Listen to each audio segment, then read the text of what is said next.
Waktu gue bikin video soal indeks fund yang ini nih, gue terima komen kayak gini dan minta dijelaskan secara lebih detail. Video kali ini gue akan kasih tahu cara lebih detailnya nabung indeks fund dengan auto invest dan sekaligus kasih simulasi penghitungannya gimana hasilnya kalau investnya itu sekaligus gede di awal atau lump sum dan bila menggunakan cicilan auto invest. Hai, nama gue Tommy Yu dan video ini merupakan kelanjutan dari video yang sebelumnya yang ini. Dan kalau lu belum nonton, gue saranin nonton dulu ya. Isinya membahas tentang indeks fund secara umum. Kalau nggak mau nonton ya nggak apa sih, gue ulang dikit aja nanti di sini. Sebelumnya, disclaimer terlebih dulu, gue bukan financial advisor dan semua konten ini untuk edukasi dan risiko menjadi tanggung jawab dari lu masing-masing. Kalau lu ada pertanyaan tentang apapun juga ya, tentang trading investasi di saham, forex, atau kripto, bisa menghubungi kami melalui link di sini nih ya, nanti akan ada tim support kami yang siap membantu. Nah, apa itu index fund? Index fund adalah tipe instrumen yang men-track pergerakan indeks lainnya sebagai benchmark. Contoh yang paling terkenal di sini adalah indeks dari S&P 500. Beberapa keunggulan dari indeks S&P 500 adalah return-nya itu tinggi. Jadi dia itu melebihi instrumen seperti deposito, reksadana, dan per tahunnya itu bisa capai sekitar 11-18% per tahunnya. Nanti saya akan buat simulasi dari Excel-nya dan teman-teman bisa download dan lakukan simulasi sendiri. Berikutnya adalah biayanya murah karena ini nggak perlu di-maintain seperti reksadana dan nggak perlu bayar fee tahunan ke fund manager.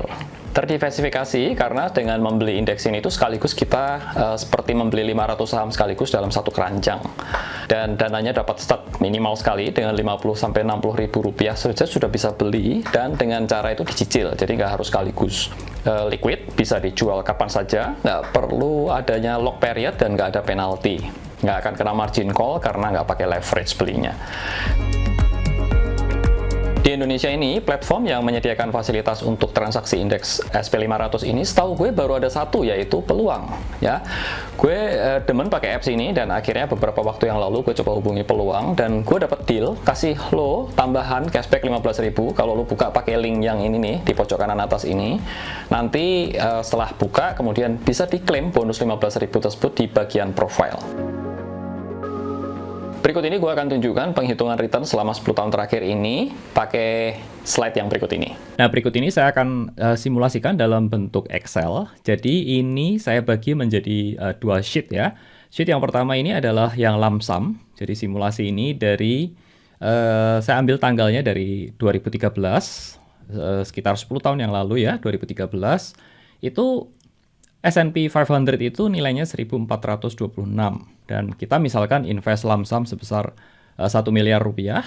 Jadi kita akan mendapat unit itu 701.169 dan kalau kita tunggu sampai 10 tahun kemudian itu dana kita yang tadi 1M itu akan menjadi 2,8M seperti ini ya. Dan kalau kita hitung returnnya itu total 10 tahun itu 187% atau kalau di rata-rata selama tiap tahunnya itu dibagi 10 ya, 18,7%.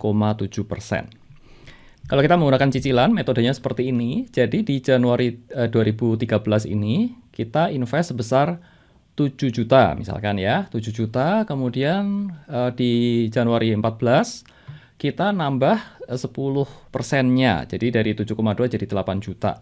Dan seterusnya, jadi setiap 1 tahun itu kita naik ya 10%. Ya, seperti ibaratnya kita cicilan, tiap tahun kan naik gitu ya. Sampai kita 10 tahun kemudian itu totalnya, kalau ini dijumlah semua dari sepanjang 10 tahun itu 1M. Dan kita akan mendapat unitnya seperti ini. Jadi unitnya makin lama makin banyak. Ini kumulatifnya ya, kumulatif unitnya makin lama makin banyak. Dan kita akan mendapat return itu di akhir tahun itu 2,1M. Returnnya itu 112% dan kalau kita rata-rata itu 11,2%. Kalau kita tarik lebih jauh lagi, ini dari tahun 2022 ini saya tarik mundur, itu 20 tahun ke belakang, dari sejak tahun 2001, itu return setiap bulannya dari S&P 500 itu adalah seperti ini. Jadi overall itu kebanyakan positif, kecuali pada tahun-tahun yang ini, 2001, 2002, itu ada minus selama 2 tahun berturut-turut. Kemudian ini 2008, kemudian yang terakhir itu justru di 2022 itu minus. Nah ini kenapa? Yang ini 2021-2 ini karena ada dot-com bubble ya. Impact-nya dot-com bubble di tahun 2000 itu masih berasa sampai 2 tahun. Kemudian tahun 2008 ini karena ada subprime mortgage. Kemudian krisis energi dan invasi Rusia. Dan justru ketika pandemi itu nggak terlalu ngefek ya di tahun 2020 ini justru bisa positif 12% gitu. Dan kalau kita lihat pergerakan chartnya seperti ini dari tahun 2001 ya, itu kalau kita lihat di Januari 2001 itu harganya 1.320 dan kalau kita lihat harga terakhir ini per Maret 2023 itu harganya 3.951 atau kurang lebih itu naik dalam 20 tahun ya, itu rata-rata 10% per tahun. Untuk metode pembelian itu ada dua. Yang pertama itu bisa di awal besar atau bisa dicicil. Nah, metode terbaik untuk beli indeks itu menurut saya dengan dollar cost averaging atau cicilan tiap bulannya dengan teratur. Jadi di peluang lo bisa set pembelian seperti ini caranya, yaitu beri berkala mingguan atau bulanan atau set di periode tertentu ya. Kemudian sisihkan gaji lo setiap bulan dan maka sistem auto invest peluang akan bekerja dan lo nggak usah pusing lagi untuk investasi. Kalau kita langsung praktek di menggunakan aplikasi peluang itu seperti ini saudara. Jadi yang S&P 500 itu ini ya, teman-teman bisa temukan yang ini nih. Oke. Nah, kalau teman-teman perhatikan harganya itu sedikit berbeda dengan yang tadi. Yang tadi kan sekitar 3.900-an. Ini cuma 39,45 ya, oke.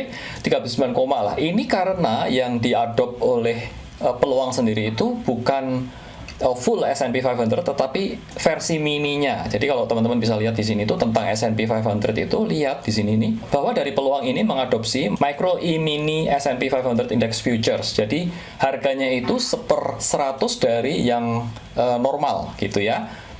Tetapi harga dan pergerakannya itu sama persis. Nah, untuk memulai itu kita sebelumnya harus memiliki saldo US dollar terlebih dulu. Ya, kalau teman-teman lihat di sini, saya perlu konversi dulu saldonya itu ke dalam US dollar terlebih dulu. Caranya seperti ini.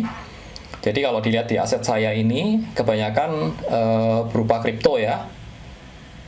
Nih, ngumpulnya di sini semua. Saya akan konversi dulu kripto ini. Saya punya USDT. Nih di sini. Ini saya mau jual terlebih dulu. Nah, caranya itu masuk ke, kita search saja di sini, USDT. Kita tap di USDT.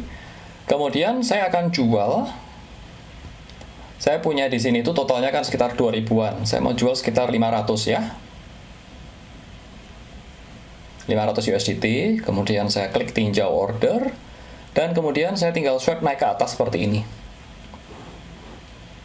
Oke, saya berhasil menjual dan dana USDT ini kalau kita lihat di wallet itu akan masuk ke IDR saya ya, di sini nih, masuk ke sini. Dan kita pindahkan IDR ini ke saldo US dollar, yaitu kita klik pindah di sini, konversi ke saldo US dollar, saya tap di sini, kemudian saya ingin pindahkan berapa. Jadi misalkan saya ingin pindahkan 5 juta, seperti itu ya, saya akan dapat $325, saya tinjau order. Oke, dan berikutnya ini baru kita bisa belikan S&P 500-nya. Masuk ke sini. Kemudian kalau teman-teman scroll ke bawah ini ada pilihan namanya investasi rutin ya, di sini nih. Kita tap di sini, kita bisa atur kita mau berapa nabungnya. Misalkan saya mau nabung sekitar $10. Ya, $10. Harganya berapa saja. Frekuensinya saya nggak mau harian, saya mau mingguan. Jadi seminggu saya akan set $10. Mulai tanggal hari ini ya, 3 Maret. Durasinya ini kita bisa atur ya, 1 bulan, 3 bulan, 6 bulan, atau hingga dibatalkan ya forever begitu ya, sampai kita cancel. Kita tap atur investasi rutin, saya setuju, tap di sini dan geser ke atas. Oke, basically simple sekali caranya, dan semoga ini bisa membantu teman-teman untuk berinvestasi di indeks S&P 500. Baik, sebagai kesimpulan dan tips, yang pertama, S&P 500 itu tidak selalu profit setiap tahunnya ya. Jadi ada memang masa-masa yang rugi gitu ketika ada yang misalkan subprime mortgage atau krisis terjadi. Dan ini cocok sekali untuk investor jangka panjang yang ingin nyaman tanpa analisa fundamental atau teknikal. Jadi intinya sih cuman tinggal di auto invest saja kan, nggak perlu analisa macam-macam gitu ya. Dan ini time tested ya, kalau kita tarik tadi 20 tahun ke belakang, itu profit tiap tahunnya itu rata-rata 10%. Oke, kemudian kalau kita tarik 10 tahun terakhir, itu 11-18% dengan metode lump sum atau cicilan. Keunggulan dari metode yang cicilan atau yang saya sebut sebagai dollar cost averaging, DCA, itu menghasilkan rata-rata harga beli yang lebih baik. Ya.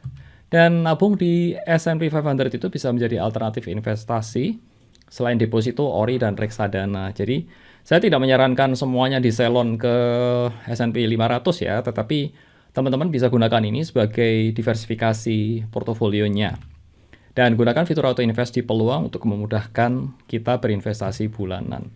Dan untuk pembukaan bisa menggunakan link seperti ini, ada di pojok kanan atas juga, dan juga gunakan ref JSX Pro ID untuk bisa klaim cashback 15.000. Waktu terbaik investasi itu adalah 10 tahun yang lalu, dan waktu terbaik kedua investasi adalah sekarang. Good luck guys, thank you so much sudah nonton video ini sampai habis, and I'll see you, dan salam cuan.